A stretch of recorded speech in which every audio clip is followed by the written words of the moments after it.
Perkenalkan, nama saya Andi, NPM 1942100. Hari ini saya akan menjelaskan perancangan sistem pencatatan akuntansi berbasis Microsoft Access kepada Bapak Derek selaku pemilik UMKM Yomi's Rice X Yogurt. Pertama, untuk sistem Microsoft Access-nya ada dua, yaitu yang pertama ada form menu input sama form untuk menu report. Kita mulai dulu dari form menu input. Di dalam form menu input terdapat dua, yaitu ada master file sama form input. Dalam master file ada tiga, yaitu ada kode perkiraan, persediaan, dan vendor. Untuk kode perkiraan, kita memasukkan akun-akun yang kita butuhkan dalam UMKM tersebut. Misalnya kas, bank, persediaan, perlengkapan, aset tetap, akumulasi penyusutan tetap, dan lain-lain. Dan untuk cara memasukkannya adalah dengan kita memasukkan nomor golongan akun, nama golongan akun, dan kode perkiraannya sama nama perkiraannya. Setelah kita sudah input itu, maka kita tekan tombol add, maka kita akan menginput nomor akun yang baru. Dan sedangkan kalau kita mau hapus akun tersebut, kita tinggal tekan delete saja. Selanjutnya adalah persediaan. Untuk persediaan, di sini kita bisa menginput daftar-daftar bahan baku yang ada di dalam gudang dan menu-menu yang dijual pada Yomi's.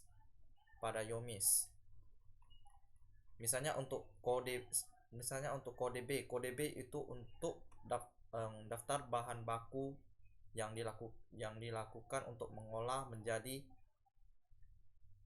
menu yang dijual pada UMKM tersebut. Misalnya alpukat, mangga, yogurt, dan lain-lain. Sedangkan ini adalah menunya. Untuk cara input dan cara delete-nya sama seperti yang saya jelaskan di kode perkiraan. Selanjutnya untuk kode vendor. Untuk kode vendor kita dapat menginput daftar-daftar supplier atau vendor yang akan kita pakai. Misalnya sebagai contoh, saya menginput Pasamitra, kemudian saya menginput pemerintah dan lain-lain. Selanjutnya untuk form input ada pembelian, penjualan, kas keluar, kas masuk, pembayaran hutang, penyesuaian stok, dan zona umum. Untuk pembelian kita dapat menginput daftar-daftar pembelian bahan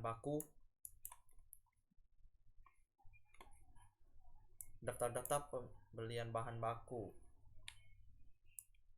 misalnya saya inputnya seperti ini di tanggal 1, lalu kita belinya dari supplier mana, kemudian deskripsi, dan untuk metode bayar kita dapat berupa kas dan berupa bank.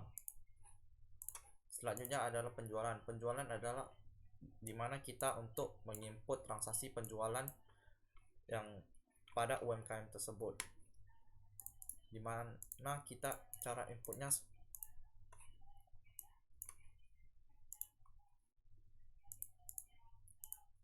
kita tinggal menekan bagian kode item dan kita pilih menu apa yang kita jual. Selanjutnya adalah kas keluar. Untuk kas keluar kita menginput transaksi pengeluaran kas. Misalnya ada kas, dan untuk pengeluaran beban lain-lain kita menggunakan form kas keluar ini. Selanjutnya ada kas masuk. Kas masuk kita menginput transaksi selain penjualan berupa pemasukan uang, kita dapat inputnya di form kas masuk ini.